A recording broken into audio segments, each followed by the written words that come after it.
संघ यानी राष्ट्रभक्ति, संघ यानी अनुशासन, संघ यानी समर्पण, संघ यानी सेवा, संघ यानी संस्कार, संघ यानी सामाजिक समरसता। जाग उठा है आज देश का वह सोया अभिमान। 27 सितंबर 1925 को श्री विजयादशमी के पावन दिवस पर संपूर्ण समाज को सशक्त बनाने के उद्देश्य से राष्ट्रीय स्वयंसेवक संघ की स्थापना हुई। इस अवसर पर विशेष रूप से निमंत्रित 25 सदस्यों और वर्षों से परखे हुए व्यक्तियों के साथ विचार विमर्श करके डॉक्टर केशव बलिराम हेडगेवार ने एक नए संगठन और नई कार्य पद्धति का श्री गणेश किया। और डॉक्टर हेडगेवार ने, हम लोग संघ में ऐसा कहते हैं कि अपने को बीज रूप में मिट्टी में मिलाकर संघ के वृक्ष को बड़ा किया। इसलिए संघ के सारे कार्य में डॉक्टर हेडगेवार के मानस का प्रतिबिंब मिलता है। और विजयादशमी 1925 को नागपुर में 27 सितंबर शुक्रवार उन्होंने घोषणा की कि ये काम आज से शुरू हो रहा है। घोषित कर दिया, आज से संपूर्ण हिंदू समाज को संगठित करने वाला यह संघ प्रारंभ हुआ है, ऐसा बोला और बैठक समाप्त हो गई।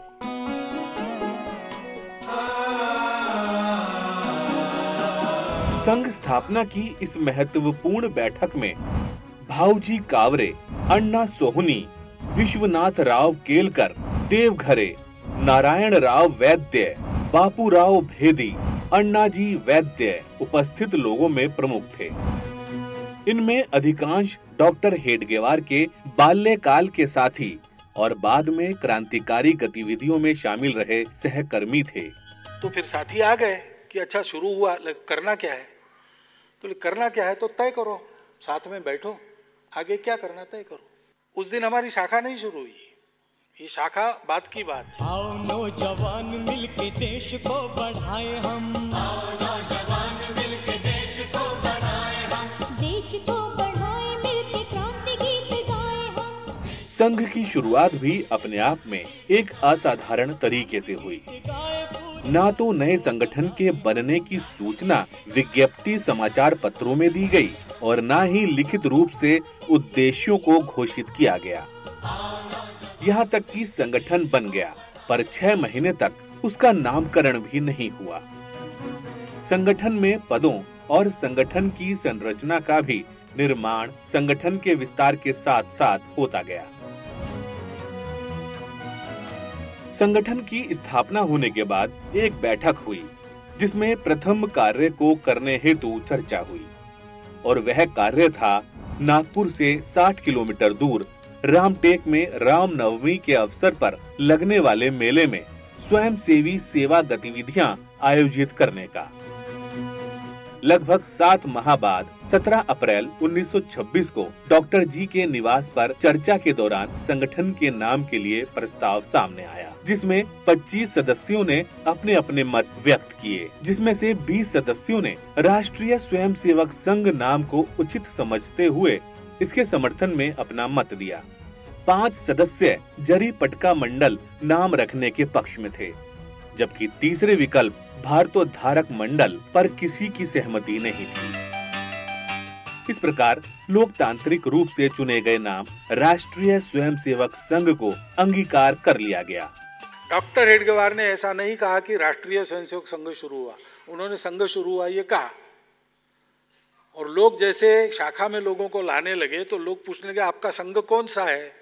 तो उन्होंने डॉक्टर साहब को पूछा कि अपने संघ का नाम क्या है? तो डॉक्टर साहब ने कहा तय किसने किया है? बैठो और तय करो। बैठक हुई, 3 नाम प्रस्तावित किए गए, चर्चा हुई, मतदान हुआ और बहुमत से पारित हुआ राष्ट्रीय स्वयंसेवक संघ। डॉक्टर हेडगेवार ने राष्ट्रीय स्वयंसेवक मंडल संघ स्थापना के 2 वर्ष पूर्व तक चलाया था, लेकिन उन्होंने ये नाम बताया नहीं किसी। रघुनाथ राव बांडे इसके अंतरिम या कार्यकारी सचिव नियुक्त किए गए और उन्हें 2 संयुक्त सचिव चुनने का अधिकार भी प्रदान किया गया। यज्ञ हित समिधा तुम्हारी प्रेरणा उद्बोधकारी, त्याग तप की वन्नी धग की स्वार्थ तमको नष्ट करती ज्योति फैली। संघ के सभी स्वयं सेवकों के लिए एक सुनिश्चित गणवेश की आवश्यकता थी। नागपुर के कांग्रेस अधिवेशन में डॉक्टर परांजपे और डॉक्टर हेडगेवार के नेतृत्व में बने स्वयं सेवक दल भारत सेवक समाज का जो वेश रखा गया था, उसे ही इस समय संघ के सदस्यों ने स्वीकार कर लिया। घुटनों तक का खाकी नेकर, खाकी कमीज और खाकी टोपी। आज नागपुर में जहां संघ का केंद्रीय कार्यालय हेडगेवार भवन खड़ा है, उसी स्थान पर उन दिनों सालू भाई मोहिते का पुराना बाड़ा था। यह स्थान एकदम वीरान बंजर था। वरिष्ठ क्रांतिकारी भाऊजी कावरे की सलाह पर डॉक्टर जी ने इस स्थान को दैनिक शाखा लगाने के लिए चिन्हित किया। इन पत्थरों को हटाने और गड्ढों को पाटने जैसे कार्यों में स्वयं डॉक्टर जी ने स्वयं सेवकों का हाथ बटाया। वर्ष 1926 के चैत्र मास में प्रत्यक्ष संघ शाखा का श्री गणेश मोहिते बाड़ा में हुआ।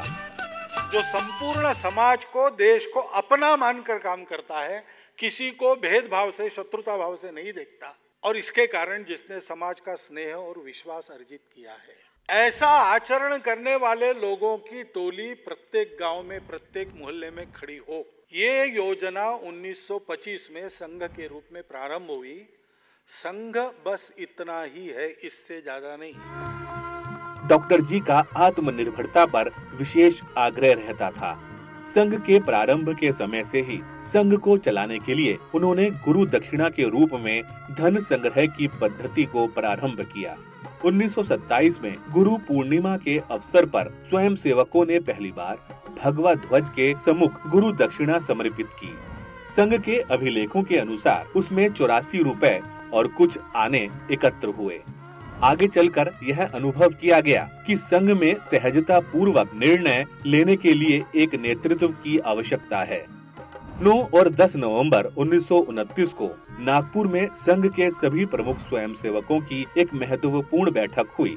बैठक में संघ की नीतियों और संगठन विस्तार पर विस्तार से चर्चा हुई, जिसमें विश्वनाथ राव केलकर, तात्याजी कालीकर, आप्पाजी जोशी, बापूराव मुठाल, बाबा साहेब कोलते, कृष्णराव मोहरीर, मार्तंड राव जोग और देवईकर ने सहभाग किया था।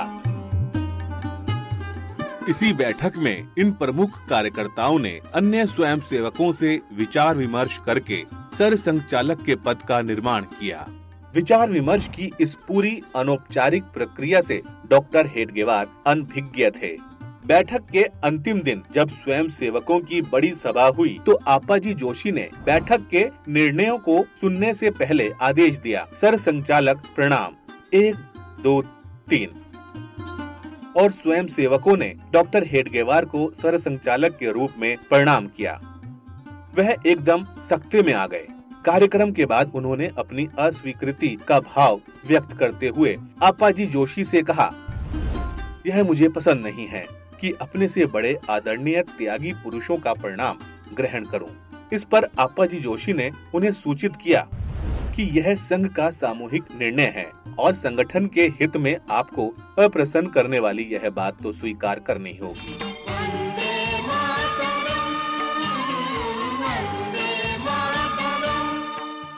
सर संचालक परिवार के मुखिया की तरह होता है।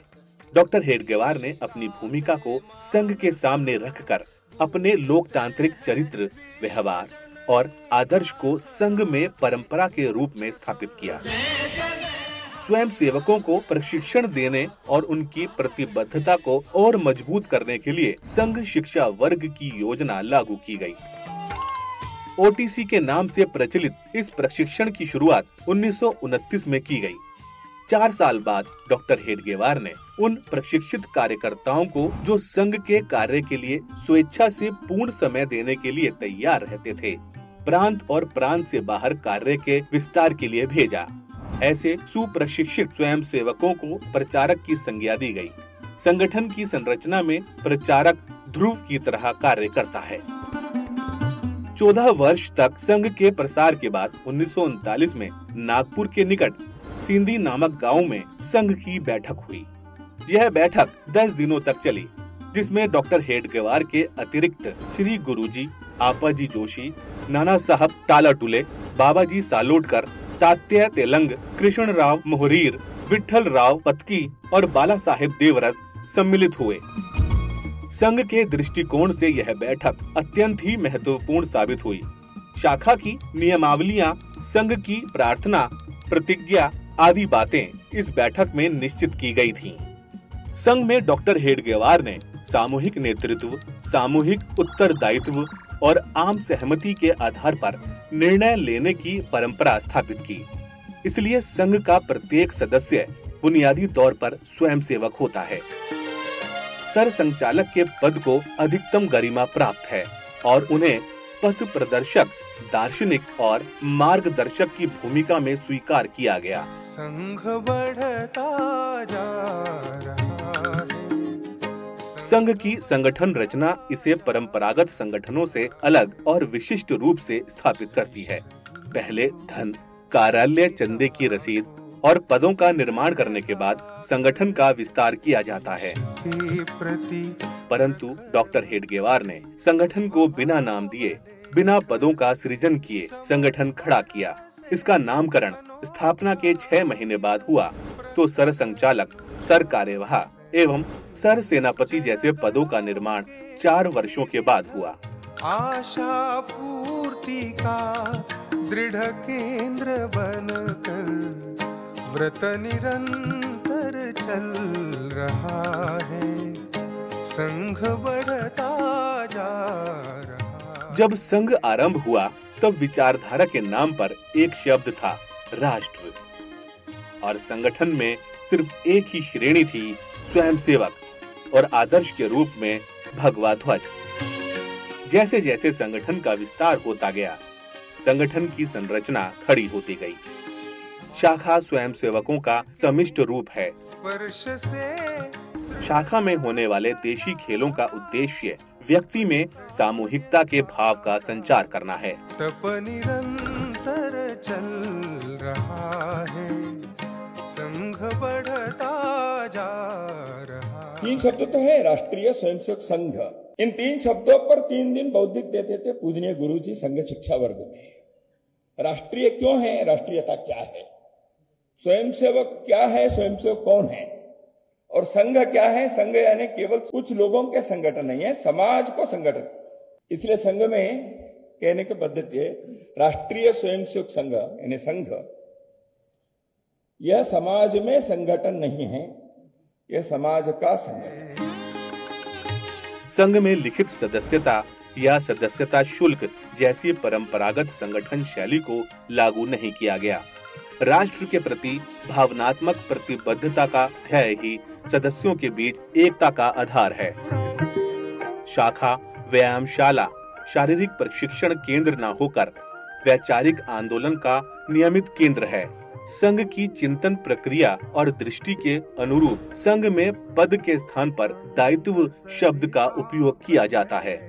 कार्य महत्वपूर्ण है, न कि वह व्यक्ति जो उस कार्य को कर रहा है। ऐसा ही सभी स्वयंसेवकों को सिखाया जाता है। विजय गाथा कह रही। राष्ट्रीय स्वयंसेवक संघ नाम का जो संगठन है वो करता क्या है, वो व्यक्ति निर्माण का काम करता है। क्योंकि समाज के आचरण में कई प्रकार का परिवर्तन आज भी हम चाहते हैं। हमको भेद मुक्त समाज चाहिए, समता युक्त समाज चाहिए, शोषण मुक्त समाज चाहिए, स्वार्थ भी जाना चाहिए। स्थायित्व, उन्नति व अवनति के समय में दरारों से बचने के लिए डॉक्टर जी ने 2 प्रतिष्ठित पवित्र प्रतीकों को प्रतिष्ठापित किया, भगवा ध्वज और भारत माता की जय का घोष। चिरकाल से भगवा ध्वज त्याग, तपस्या, शौर्य और ज्ञान जैसे शाश्वत मूल्यों का पर्याय रहा है।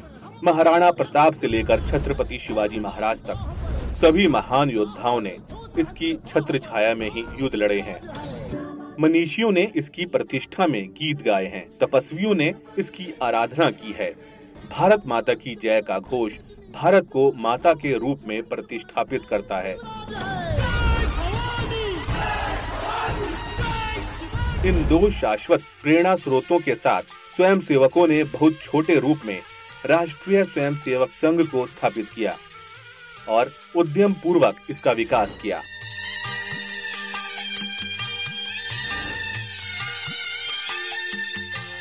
संघ के कार्य के दो प्रमुख आयाम हैं, दो प्रमुख पहलू हैं। एक है व्यक्ति निर्माण का और दूसरा समाज संगठन का। ये दोनों पहलू एक ही लक्ष्य के लिए हैं, वह भारत के परम वैभव।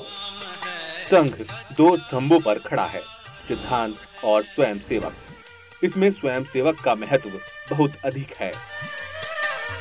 इसलिए अधिक है कि वह संघ अपने जीवन में जीता है। संघ जीने वाले ऐसे लाखों स्वयंसेवक सारे देश भर में हैं। उनके संपर्क में आने वाले लोग उनके व्यवहार से संघ को समझते हैं। स्व प्रेरणा से और स्वयं स्फूर्ति से राष्ट्र सेवा का बीड़ा उठाने वाले व्यक्ति का केवल राष्ट्र कार्यार्थ निर्मित संघ ही राष्ट्रीय स्वयंसेवक संघ है। मुट्ठी भर युवकों को लेकर प्रारंभ हुआ संघ आज देश का ही नहीं अपितु विश्व का सबसे बड़ा सामाजिक सांस्कृतिक संगठन है। इसका एकमात्र कारण है कि संघ की शाखा में देशभक्ति और अनुशासन के साथ युवाओं में उन्नत चरित्र के संस्कारों का बीजारोपण, जिससे प्रेरित होकर संघ के अगणित स्वयंसेवक समाज जीवन के विविध क्षेत्रों में देश हित में कार्य कर रहे हैं। ये संघ के ही दिए संस्कार हैं कि एक स्वयंसेवक के लिए भारत की माटी का एक एक कंकर शंकर स्वरूपा है। संघ पाठशाला से निकलने के बाद इनके श्रम का कोई पारावार नहीं है। राष्ट्र रूपी सूर्य को अनवरत अर्घ्य चढ़ा रहे हैं। जहाँ जैसी आवश्यकता होती है संघ इन्हें भेजता है और ये अपने काम में दिग्विजयी होकर लौटते हैं।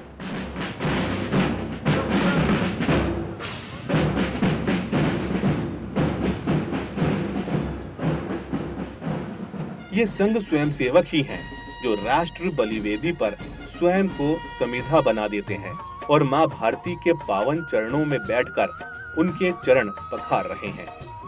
देश की अभ्यर्थना कर रहे हैं, भारत को अतुल्य भारत बना रहे हैं। बीते वर्ष अनेक पंथ पर राही एक चला था, अंधकार का वक्ष चीर कर दीपक एक जला था, दैन्य दास्य का पंख दबाकर शतदल कमल खिला था, काल रात्रि को भेद ज्योति का प्रखर पुंज निकला था। सबल भुजाओं में रक्षित है नौका की पतवार, चीर चले सागर की छाती, पार करे मझधार। कोट पुष्प चढ़ रहे देव के सब शुभ चरणों पर, कोट चरण बढ़ रहे ध्येय की ओर निरंतर। अंग श्रृंग से प्रबुद्ध शुद्ध भारती, सपूत मातृभूमि के रुको न शूर साहसी। असंख्य कीर्ति रश्मियां विकीर्ण दिव्य ताहसी, स्वयं प्रवास मुज्ज्वला स्वतंत्रता पुकारती।